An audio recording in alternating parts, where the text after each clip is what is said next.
This is Where We Live from Connecticut Public Radio. I'm Lucy Nalpathanchel. Charles Darwin, John James Audubon, Henry David Thoreau, and Rachel Carson. Each of them has contributed to our understanding of biology, natural history, even conservation. And they're all considered naturalists. It's a title many of us may not actively think about or work towards in our daily lives. But why not? In place of the typical resolutions set for the new year, today where we live, we consider ways we can become better connected to the natural world. When's the last time you took a walk without looking at your smartphone? What did you notice? You can join our conversation. Find us on Facebook and Twitter at Where We Live. Now, I know I've always felt better when I'm outside, whether on a trail in the woods or in my garden, but I've never been good at recording what I observe. Then I heard about the Naturalist notebook. Nathaniel Wheelwright is co-author of the book. In it, he writes, if you want to know more about nature, scrutinize, touch, listen, smell, measure. So where do we begin? Nat joins us by phone from Maine to tell us more. Nat, welcome to our show. Thank you very much. Pleasure to be with you. I should mention you're Professor Emeritus of Natural Sciences at Bowdoin College in Brunswick, Maine, as well as co-author of this book, The Naturalist Notebook. So tell us first, how do you define a naturalist? I think a naturalist is anybody who pays attention to the world around him or her. Doesn't have to be a trained scientist, really. Just being mindful, being sentient, opening up your nostrils and your eyes and your ears, and enjoying the ride. We understand you grew up in the Berkshires, and I'm curious when you started to develop this connection or love of nature. At what age did I begin? Yes. A naturalist? It's hard to actually pin it down. I mean, I kind of grew up in an old-fashioned way in the sense that, you hear folks my age, and I'm in my mid-60s, kind of grumble about youth. Hopefully you won't hear me grumble about them, but we definitely did live outdoors a lot more than you see people these days. And so I think right as a child I was out doing tasks and chores and building forts, and so I suppose I was a naturalist from the get-go. As soon as I was standing on my own 2 feet, I was lucky enough to grow up on a farm in western Massachusetts, but that wasn't all that unusual back then. Most of the kids I went to school with either grew up on farms or had uncles or grandparents who were farmers. So there was a stronger connection, I think, with the land. Even kids who lived in the suburbs were out biking. And so I think we were all naturalists without calling ourselves that. When we think about the term, you also write about an 18th century Englishman, Gilbert White. Tell us about him and how what he wrote helped others stay in tune with nature and to think about what the world around them. Well, Gilbert White was a vicar living in England. He considered himself sort of a parochial priest. And we think of parochial as being a kind of a negative term now, in that you're narrow and specialized maybe in what you think about. But that's actually what makes a great naturalist. And he, in the mid-18th century, was paying attention to things in his parish backyard. And he kept a garden journal and a nature journal. He recorded when the swallows returned from migration and when he planted beans and how many, what his crops were like. But he did this for 20 years, and he was one of the very first people who paid such close attention to nature in his backyard that he could anticipate the rhythms of it. And I think when you read his book, The Natural History of Selborne, which is one of the most widely published books, I think there were over 200 editions of this, you realize that this was a person absolutely connected with nature through his own personal observations. And I would say anybody can do the same thing in your own backyard. We know today that we are often connected to our laptops, our smartphones, a screen always nearby. Some would say that we are obsessed with technology. And so how does that impact our observations in nature? And are people less connected today? You had mentioned when you were growing up, people seem to be more connected. Well, you can take that technology and either make it an enemy of being a naturalist or an ally. I choose to make it an ally in the sense that now for the first time in history, I can pick up a small moth and take a picture with my smartphone and drop that image into Google search and identify it. And literally just 15 or 20 years ago, if I was doing a study of insects, I would have to capture an insect, kill it, carefully pin it, stick it in a box, mail it to the Systematic Entomology Laboratory in Washington, D.C., and hope that one of the world's few experts on that group of insects could send me a name. Now you can just do it in the woods, and then you can do it again. So we don't have to be. We can use this technology to become better naturalists. It's just a matter of not letting it control yourself. And I like to give it a break. When I'm out in the woods, believe me, the last thing I want is to feel a tremble in my pocket of someone calling me to or some news item some tweet that's happened. I just don't want to hear it. I'd rather hear birdsong. You and me both, Nat. I'm speaking with Nathaniel Wheelwright, Professor Emeritus of Natural Sciences at Bowdoin College in Brunswick, Maine. He's co-author of the book, The Naturalist Notebook. Is this something for our listeners? Is this something that you're thinking about wanting to be better at, observing the natural world around you? What do you notice where you live? What changes or discoveries in your backyard? Nat, on the flip side, when we think about so much attention on the changing climate, do you find that people are more interested in wanting to know more about what is in their backyard? Did that prompt you to write this book? What prompted me to write the book was partly the interest that I see, especially in college students, like my wonderful Bowdoin students. I think it's fair to say that they are aware that they aren't as connected with nature as their parents and their grandparents, and they want to turn that around. They're also deeply concerned about the state of the world and anxious about climate change, and they want to make a difference. And so they're looking for ways to connect themselves to their communities and to to themselves, just to feel grounded. But they don't really know where to begin. So that was a motivation. The other motivation was that I realized I've been keeping a very, very simple, kind of an unusual nature journal myself for 30 years. It started out as a gift from my sister-in-law, Tori Stevens, who gave me a handmade calendar that has 10 dates across the top and 10 years down along the side. So those 10 by 10 gives you 100 small squares when you open this up, and in each small square that corresponds to a particular day, and I'd write down a simple little note. It's such a small square, there's not much space to write much, so I'd use an abbreviation. And then I'd realize as the year went around and repeated itself, I could look up simply on the same page and start to see patterns. And after doing this for 5 or 10 years, I thought, oh my gosh, it's teaching me to anticipate what's happening in nature. Nature's becoming predictable and a special friend. And so I thought, is there a way that I could share this technique for paying attention to nature without really having to invest a lot? So that was kind of the origin, those two impulses that we're in a complicated period of time where I think citizen science is more and more important, especially when there's kind of a fallback in federal government protection for the environment. It's time for citizens to step up and pay attention to changes in their own backyard. And this is a really great tool to know what those changes look like, and then have a call to action to fix things. So we'll get into more about how listeners can track what they're seeing and observing. But if we're just thinking about the beginning steps, Nat, how do you sort out what to focus on? Because maybe someone is more attracted to the birds in their backyard, and someone else might be paying attention to the insects in their garden. How do you, focus in on something before they begin to track the changes that they're noticing? That's such a wonderful question, and it's got such a simple answer.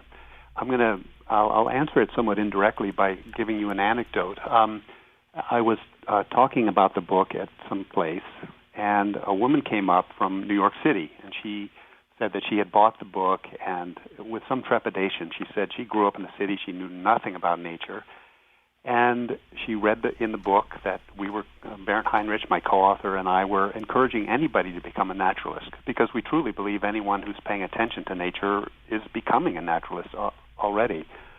So she said, well, I don't even know what to look at, which is kind of your question. So on her own, she said, I decided that every morning I would go over to the thermometer and I would write down the temperature. And after 2 weeks, she said, I started to realize I'm hearing birdsong. and I'm starting to smell flowers, and I'm starting to see the colors of leaves and the angles that they hang on the twigs. And it was that simple act of paying attention to one thing that opened her senses to other things. So I guess what my advice to someone just becoming a naturalist who has sort of an urge to feel more connected to where they live is to start with whatever makes your pulse quicken a little bit. And it could be the weather, it could be birds at your bird feeder, it could be flowers in your garden. And start there, and you'll find that the lights will turn on. And that's what I found. I mean, I started mostly with birds and insects and plants, and now I'm paying attention to lichens and sedges and things that I never knew anything about. When you open up the Naturalist Notebook, you walk us through those steps, but later on you do emphasize maybe challenging the listener to learn about different classifications. So can you walk us through that? Because maybe it's intimidating for some people to think about learning specific classifications for, say, the insects they're seeing in their backyard. Well, you know what I would say? I would say put in the batteries and push a little bit harder, and you will discover just an enormous amount of pleasure in seeing relationships. That's what being a great naturalist is all about, I think. Not just knowing the names of one thing, but knowing where they fit in more broadly. So I'll give you an example. For bird watchers, they can appreciate this. Certain groups of birds, like warblers in the fall and shorebirds or gulls, are not that easy to identify one from another. But just knowing that it's a gull or knowing that it's a shorebird or a warbler means that you're thinking like a taxonomist, that you recognize that there are groups of closely related organisms, species of animals or plants, and they show that common evolutionary history and how they look. They just look similar. And if you can develop an eye for that, you're thinking like a systematist, and it's going to help you identify them. So that's why we encourage not just learning one name after another, but rather learning where they fit in, who their relatives are. And it's a wonderful tool for sharpening your eye and just feeling part of this whole wonderful scheme around us. So you mentioned the importance of having a journal. What field guides could someone pick up that could help them? And is it important to have a certain type of camera, binocular, as you take a walk around your neighborhood? Oh boy! Well, you're talking to somebody who wouldn't go out to the outhouse without a pair of binoculars around my neck. In some of the remote places I've been, you never know what you're going to see there, but. So I think binoculars are fabulous, and if you turn them upside down and look through the big end, you can use them as a hand lens. So it's a twofer.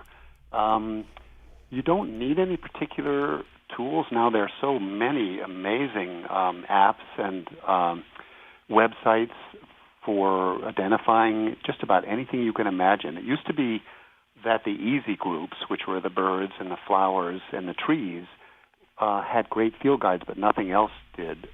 Now you can get field guides to the dragonflies and damselflies. You can buy field guides to the micro moths. You can field guides to lichens. So there's magnificent. Of course, the Peterson Field Guide series is a great one, and David Sibley's series. They're all great, but you can also do it for free online. My guest today is Nathaniel Wheelwright, Professor Emeritus of Natural Sciences at Bowdoin College in Brunswick, Maine. Today we're talking about ways all of us can become better connected to the world around us. Nat and his co-author Bernd Heinrich wrote the book, The Naturalist Notebook, and we're talking about some of the tips and suggestions of learning to be a better observer. We got a tweet from a listener, Nat, Jill, who writes, I work from home and frequently take walks during my lunch break. I'm fortunate to have lots of open spaces around my home. I love stopping when I hear movement in the bramble to spy on the birds. When I do this, I'm flooded with a sense of joy that I don't get anywhere else. And I guess it's the other side of when you think about what it means to be a naturalist. It's important, again, to learn about the different species and check out how the world around us is changing. But also there's that connection, that emotion that people feel when they take the time to notice something like the birds or the trees or how their garden is changing year after year? Well, everyone's going to respond differently, but I think that you're the person who just communicated with you all expressed it so beautifully. That's how I think all of us can feel when we have a connection with nature. It's euphoric, and it's a wonderful therapy. And at a time in our history, it seems when there's really a lot of dispiriting news and it's bombarding you, and if you can just tune that out a little bit and put some speed bumps in your life, move slowly and become aware of where you are, it's a joyful experience. We mentioned that your book includes this 5-year calendar journal. Tell us why the 5-year and some easy mistakes to make if you're thinking about, I want to track what I'm seeing, but you don't want to get too carried away. Give us some ideas of how to track what they're observing. The mistake I think a lot of people make is trying to write down too much. Most of us have pretty busy lives. You have children to hustle around here and there and pets to take care of and jobs and so on. And so if it becomes too burdensome to record what it is that you're interested in, if you're like me, you're unlikely to continue it. So the trick, I think, is to make it super simple, not feel any guilt. That's another mistake I think people have. I mean, how many of us started journals maybe in our teens during the summer, and I'm going to write down all my deep thoughts, and it just takes too much work and time. We don't have that luxury, and so we ground to a halt after a couple of weeks.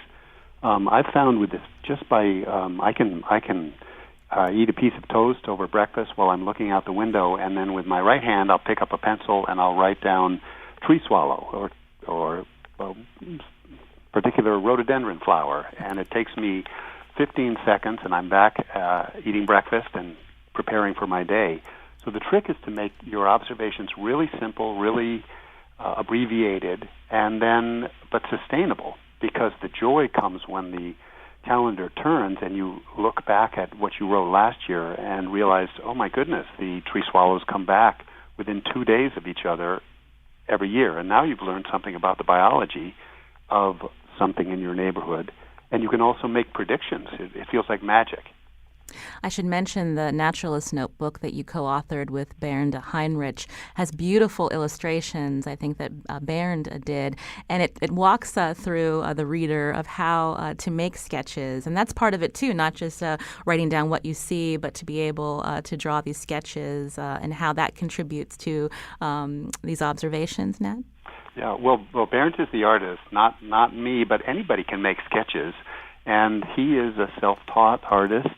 He told me that he is still using the original paint set with the 12 watercolor bins.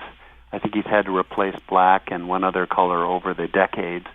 But he is such a careful observer, and I think when you draw and when you paint, it forces you to look at dimensions and shades of color and details, and that's where a lot of the pleasure comes from as well.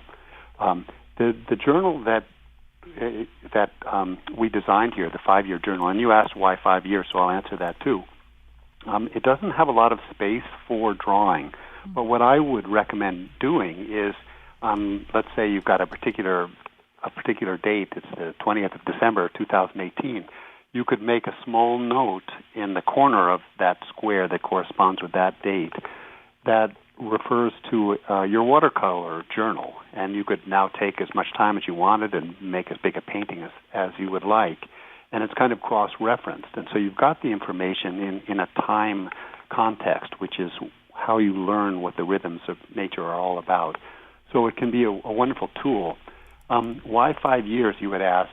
I had mentioned earlier that the original journal that I had was a 10-year by 10 days, so 100 squares. This is 8 days and 5 years.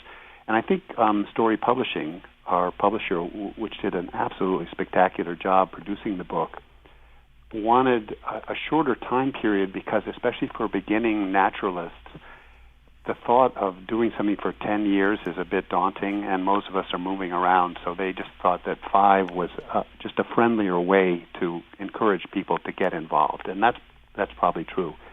Once you get the habit, you're not going to drop it, and you can make your own 10 by 10 calendar just the way I used to. This is Where We Live. I'm Lucy Nalpathanchel. My guest today, Nathaniel Wheelwright, Professor Emeritus of Natural Sciences at Bowdoin College in Brunswick, Maine, and co-author of the Naturalist Notebook. Coming up, we're going to learn about a program in Connecticut that helps residents become more observant. And how do you stay connected to the outdoors? Are you one of the millions of Americans who are alienated from nature? There's actually a term for this called nature deficit disorder. We're going to talk more about that. Find us on Facebook and Twitter at Where We Live.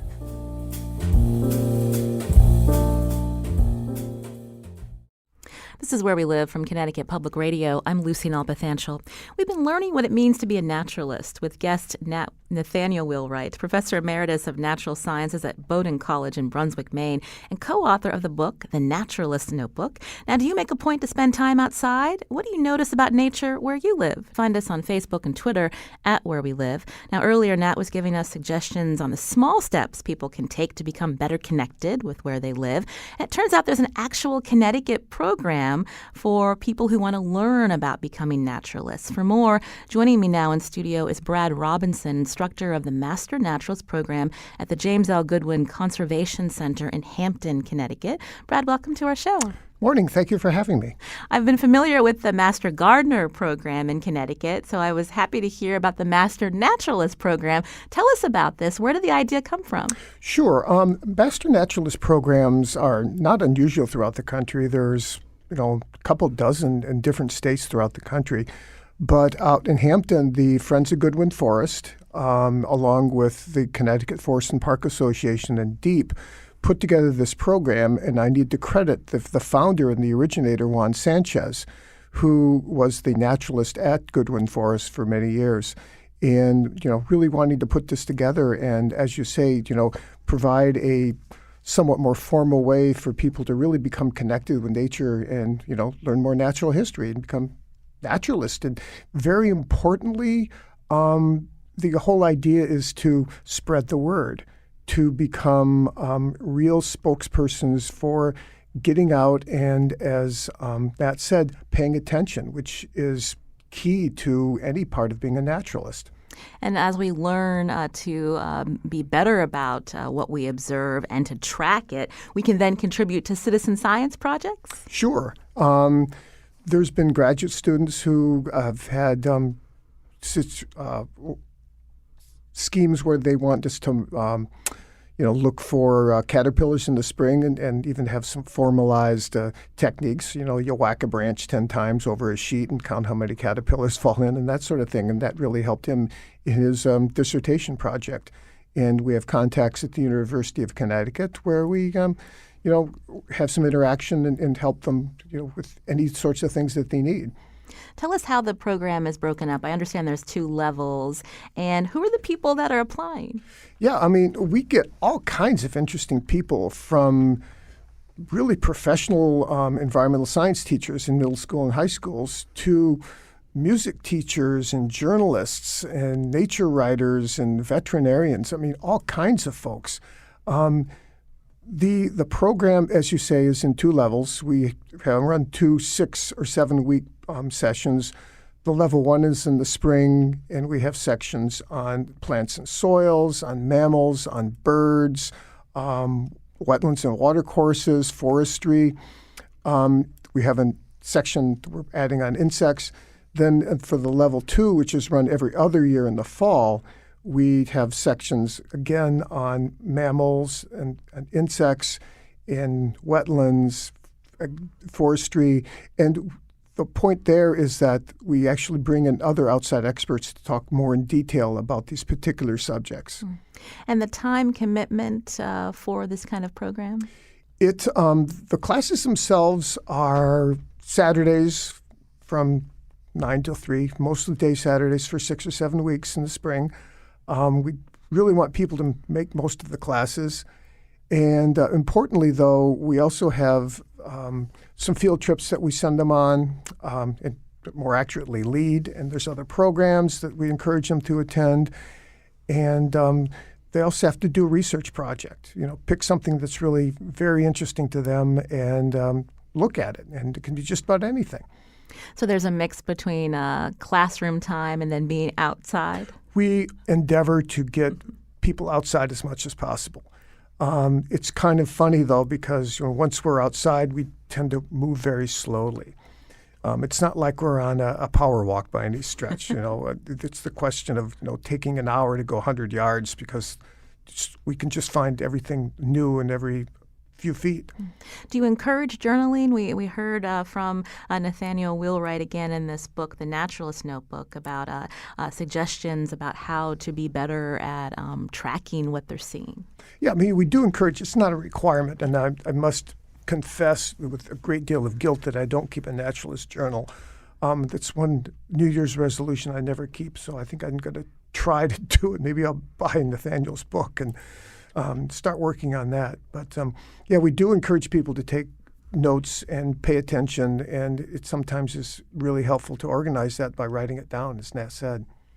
Today we're talking about how we can all learn to become better connected to the world, what it means to be a naturalist. Bill's calling from Wyndham. Bill, go ahead. Hi, good morning. I'm calling, as it turns out, Brad may recognize my voice because I was in that first class of the Master Naturalist program. I'm glad to call because I heard the title of your program. I had a couple of references. I've always been a hiker and fortunately a kayaker, and so the time outside is just a wonderful experience for me and always has been. But it was enhanced by a few things. At the Audubon Society put on a citizen science program, which several years ago I went through. That was wonderful. And also Museum of Natural History at UConn puts on wonderful programs about natural history, of course. And then finally, a book by a Connecticut author whose name is Catherine Hauswirth, that's with a K and Hauswirth, called The Book of Noticing. And it's collections and about her connections with nature. I actually heard her speak last year at the Goodwin Conservation Center. So all of these things are wonderful. And just my last comment is the research that I did while living near a pond, a 23-acre pond in Wyndham, was about eastern painted turtles. And as a result of that, I made connections with herpetologists at the University of Connecticut and also Butler University about some things that hadn't been noticed, or at least published before, about the lives of eastern painted turtles, some having to do with survival, and one particular observation, a special connection of the turtles with nesting red-winged blackbirds. I did all of my studies from a kayak. Now I go back and I work and help out as a volunteer at Goodwin, and it's a wonderful experience working with adults and children as they go out and learn more with me each time about nature. Well, Bill, thank you for those excellent resources, and good to hear from a former student and one of Bill's an alum, and it's just a really good example on how people can find something interesting and just really run with it. And interestingly enough, also, Catherine Hauswirth was one of our students in the program this past spring. Again, we're talking about what it means to become a naturalist here on Where We Live. In studio with me, Brad Robinson, instructor of the Master Naturalist Program at the James L. Goodwin Conservation Center in Hampton, Connecticut. On the phone with us, Nathaniel Wheelwright, Professor Emeritus of Natural Sciences at Bowdoin College in Brunswick, Maine, co-author of the book, The Naturalist Notebook. Nat, what do you think about this Master Naturalist Program? I know in the book you talk about, for people who don't know where to begin, find someone who's actually experienced and go on a walk with them. With this, I'll tell you, I wish I had an opportunity to sit in on some of those classes. They sound absolutely fabulous. There are Master Naturalist programs all over the country. There's a great one in Maine as well, associated with Maine Audubon. And what I really liked about Bill's comments is that clearly he's got the bug. I'm sure he was a naturalist beforehand, but it probably gave him some new tools. And one of them was one that we stress in our book, which is to become a little bit more intimate with nature than the average person might think you would want to be. by doing simple experiments and doing systematic observations. And when you can sort of play scientist without having to be a nerd or to be trained as a scientist. And the other thing, two things that he said, really rang a bell with me. One, he's gone back to teach others, and that's a great way to become a better naturalist and to make the world a better place by sharing what you've learned. And then what falls out of that, and something that we stress in the book, is that you can take your newfound skills as a naturalist and contribute to our understanding of how the environment works and address some issues like climate change and its effect on, let's say, nesting behavior of eastern painted turtles. So it becomes much more than just being a naturalist. You become part of a community, and you become part of the solution instead of the problem. So that's what a wonderful program. Cindy's calling from West Hartford. Cindy, go ahead. Good morning. I am just delighted to hear Nat Wainwright's voice. My son graduated from Bowdoin and studied under Nat in the 90s and is now a professor at the University of Washington in Seattle and a Nature Conservancy fellow and very involved in climate change, studying animal behavior projections. That's not Josh Lawler by any chance. It is. Oh, goodness. We made a connection. I will tell him hi.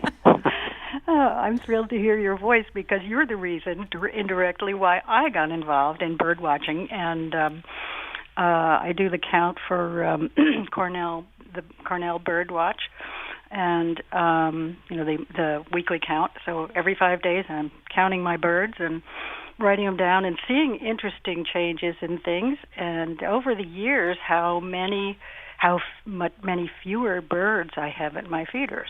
I keep being surprised that the numbers are just less than they used to be, and but also looking forward to the cardinals in the snow and the flash of the goldfinches in the spring and all that. And I walk all the time, and I just am elated and delighted to be out in nature. And I think I got a lot of that from Josh's inspiration and how enthusiastic he is about everything. Well, thank you, Cindy, for your call, and good to hear about that connection again to our guest, Nathaniel Wheelwright, who's the co-author of the book, The Naturalist Notebook. Cindy touched on something that I wanted to bring up, Nat, and that's as we become more observant about the species in our backyard or just maybe the woods that we like to take a trek in. Can it be discouraging when you might have noticed certain types of birds one year and you may not notice them again, as we hear again so much about the headlines of how we're seeing species being diminished? Would you like me to be honest? Sure. Cindy did touch on something really important, which is the more you notice about the environment, the more your senses are tuned in to things, the bigger the risk is that you're going to start to see some things that are in decline.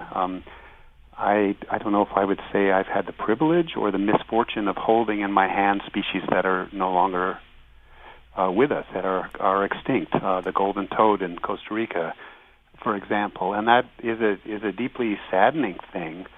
So this is the risk of falling in love. That you may lose your loved one. Whereas if you were just clueless, it wouldn't be painful that way. That said, the joys of all the other loves that you find in nature much more than compensate for it, and plus it puts you in a position where you can possibly do something about it. Sometimes when I get discouraged about the species of birds that have declined, and I could list a whole bunch of them, interestingly, many of them have names like common, and yet they're no longer common. But then I remember things that didn't used to be around in my youth, like bald eagles and ospreys and wild turkeys and moose. So some wonderfully charismatic species are actually rebounding. And they're rebounding because of state and federal programs to protect them and their habitat. So that comes from understanding their biology, and that comes from all the contributions all of us can make. So we can turn things around with knowledge and with action. I want to go back to our in-studio guest, Brad Robinson, instructor of the Master Naturalist program at the James L. Goodwin Conservation Center in Hampton, Connecticut. You've had this program now for a few years. Right. The first class was in 2014.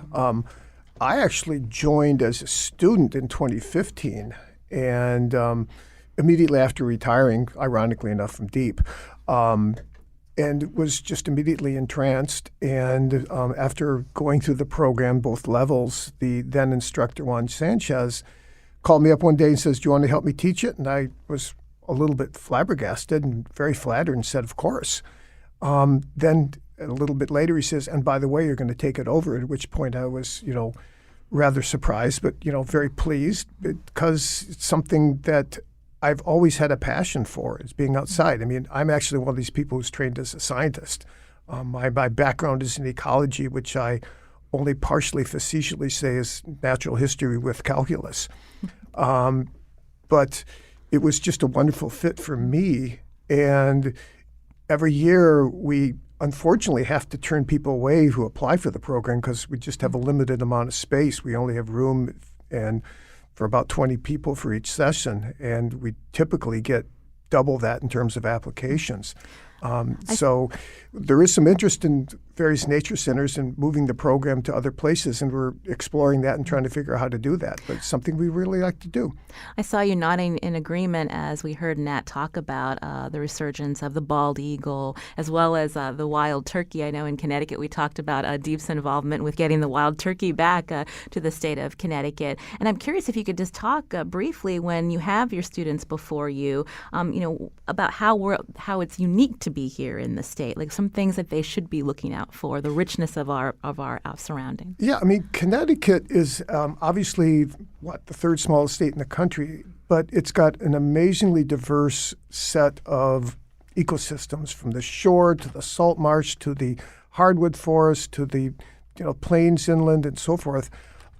We go to different habitats and just try to see what's there. I remember as a kid never seeing an osprey, and I grew up in Michigan where there's plenty of water, never seeing even cormorants and certainly not bald eagles.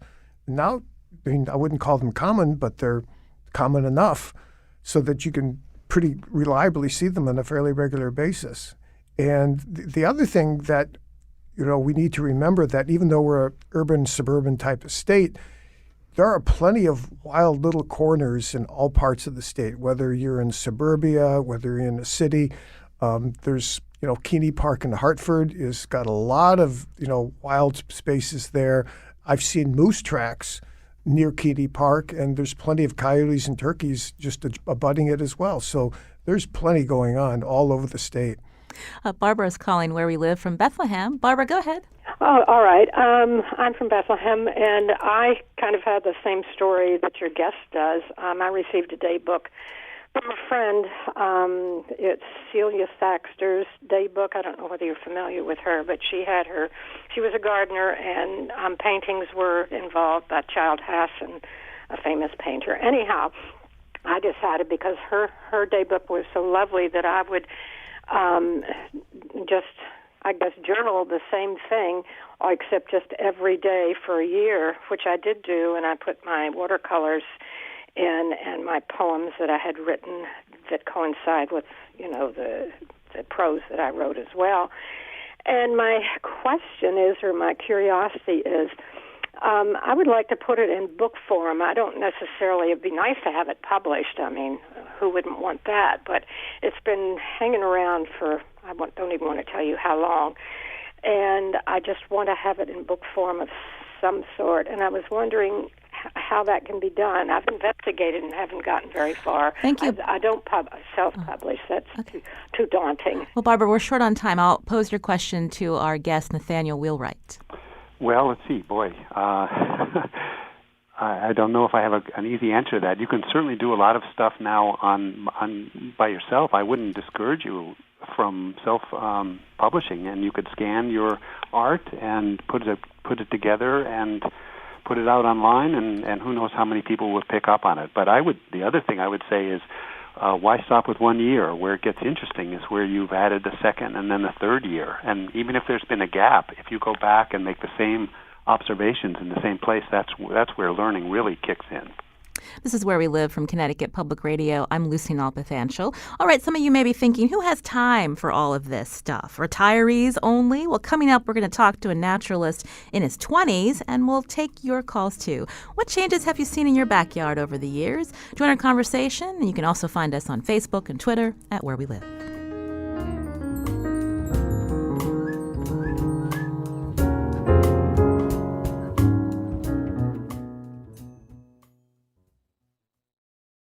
This is Where We Live from Connecticut Public Radio. I'm Lucy Nalpathanchel. We've been talking about ways we can become better connected to nature, and my guests are Nathaniel Wheelwright, Professor Emeritus of Natural Sciences at Bowdoin College in Brunswick, Maine, co-author of the book The Naturalist Notebook, and in studio Brad Robinson, instructor of the Master Naturalist Program at the James L. Goodwin Conservation Center in Hampton, Connecticut. And joining us now is a Connecticut native, Matthew Messina. Welcome to our show. Hey, thanks for having me, Lucy. And I should say you're a son of one of our colleagues, but she had nothing to do with this program. Well, we did hear about your work, and I was curious, you're a Connecticut native, but you live in Maine. When did you first develop your interest in nature? I think I've always had one. Growing up in Connecticut, it is a fantastic place to grow up and be attuned to the natural world around you. There's lots of organizations like Brad's Master Naturalist Program and a couple others with the state that really got me started from a young age. I did a lot of volunteering with a local nature center, Roaring Brook Nature Center in Canton, which a lot of people might be familiar with.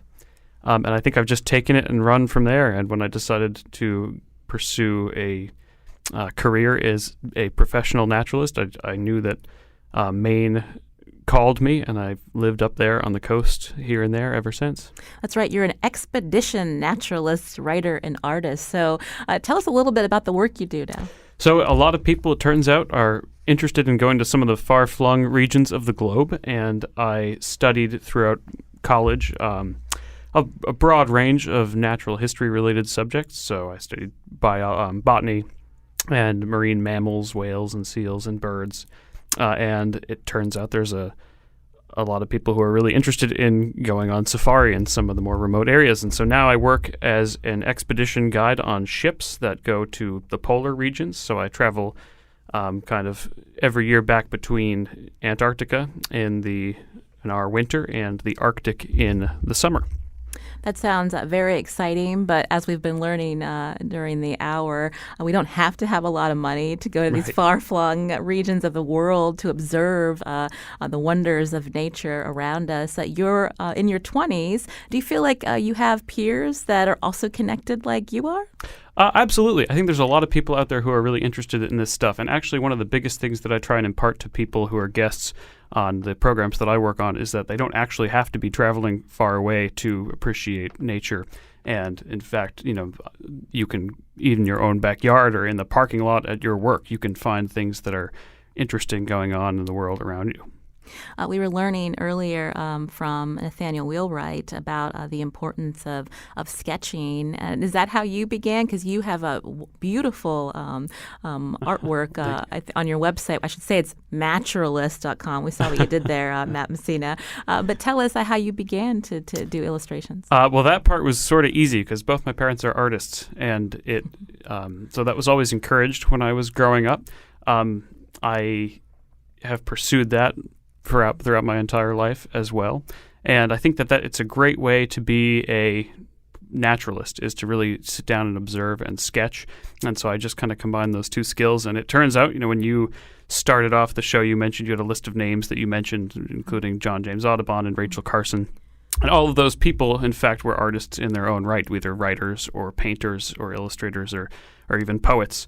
And it's, to me, being a naturalist is actually a combination of kind of scientific pursuits and also artistic pursuits. And even in something like gardening, it's a really broad definition of artistic in my mind. Brad Robinson, again, instructor of the Master Naturalist Program. I asked you earlier about the types of students who apply. What can be done to get more young people involved and also more diversity in the people who are applying for this program?